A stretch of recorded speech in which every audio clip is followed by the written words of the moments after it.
Vamos a tener la oportunidad de presentar al doctor Víctor García Nova, expresidente del Tribunal Constitucional, en esta noche, compañeros. Vamos a recibir con fuertes aplausos, compañeros, fuertes aplausos.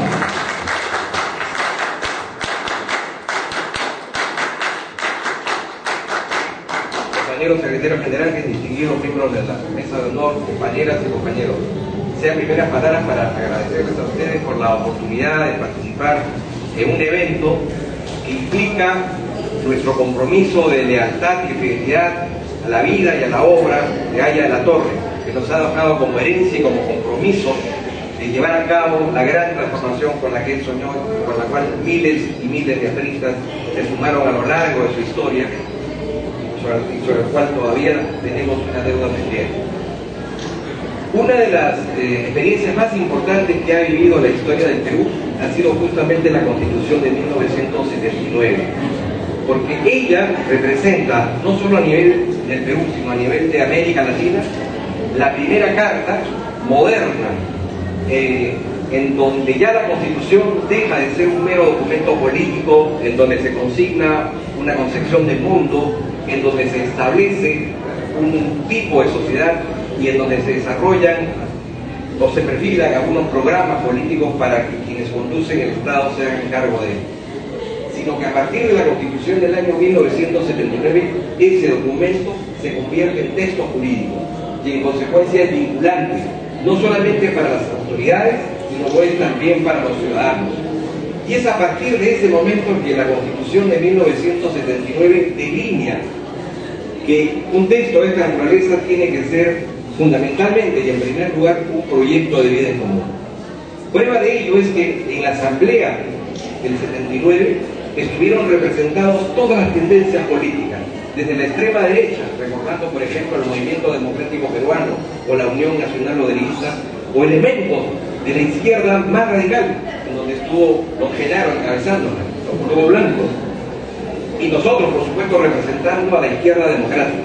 Pero no solamente había allí una confrontación respetuosa entre sectores de derecha y de izquierda, había también otros elementos de aparente dispersión. En elementos religiosos, por ejemplo, los apristas logramos incorporar por primera vez en el Parlamento Nacional a un representante del movimiento evangélico, al compañero Pedro Arana Quirós. Fue la primera vez en donde hubo representantes de los grupos étnicos. Recordemos, por ejemplo, a Manuel Caguachita del Partido Popular Cristiano, a Moisés Bol, a Mufarech. Estuvieron por nunca como antes un significativo número de representantes de los trabajadores y también, por cierto, como corresponde a los empresarios. Como es lógico, en esa confrontación cada grupo pretendió, ¿no es cierto?, apoderarse de la Constitución. Pero la mano diestra del partido y la colaboración del Partido Popular Cristiano consiguió elaborar un texto en donde se establecieron un conjunto de principios y valores, en donde más allá de la diferencia nos identificaba como peruanos, nos presentaba la posibilidad de afrontar el futuro en mancomunidad, en unidad. Por primera vez en la historia del Perú, un texto reflejaba, más allá de nuestras diferencias raciales, económicas, políticas, sociales y culturales, la posibilidad de un horizonte compartido.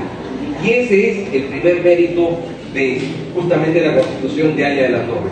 Y prueba de ello que hoy quienes la defienden justamente son incluso aquellos que en su momento se negaron a firmarla, lo que significa que la reivindican, porque de alguna manera todos en esa Constitución nos reconocemos. Pero en segundo lugar, fue una Constitución que estableció un estatuto del poder democrático. Nunca antes, y voy a volver a repetir varias veces esa frase, una Constitución fue la expresión más cabal de lo que era la democracia representativa y abrió las puertas a la democracia participativa.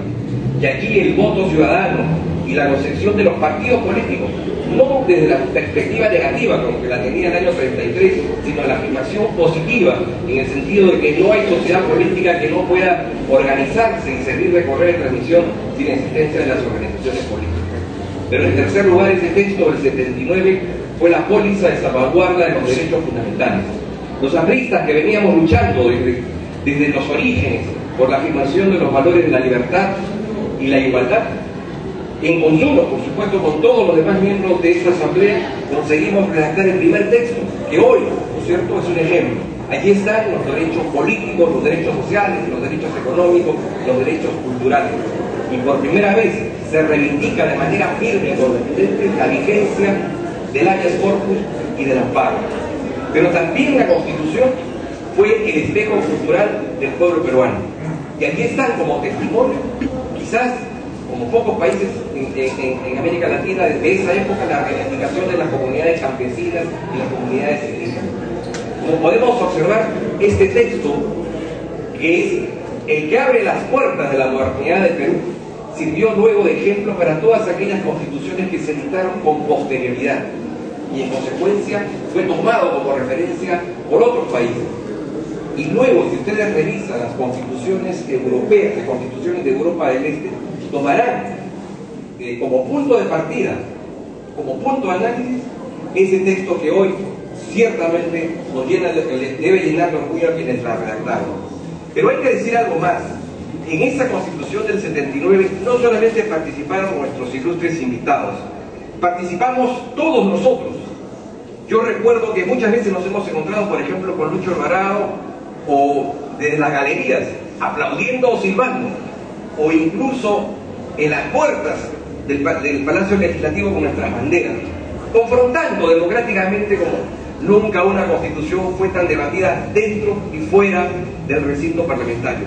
Y nunca un proyecto de Constitución fue tan sentido, tan vivenciado, ¿no es cierto? Y tan arraigado en la conciencia popular. Queríamos salir de la dictadura, sí, pero queríamos salir también con más democracia, con más justicia social. Y es por eso que hoy esa Constitución deja como legado para la historia la jurisdicción constitucional, de que hablábamos hace justamente unos minutos. El importante papel que hoy cumple el Tribunal Constitucional. Abrió las puertas a lo que hoy es la Defensoría del Pueblo.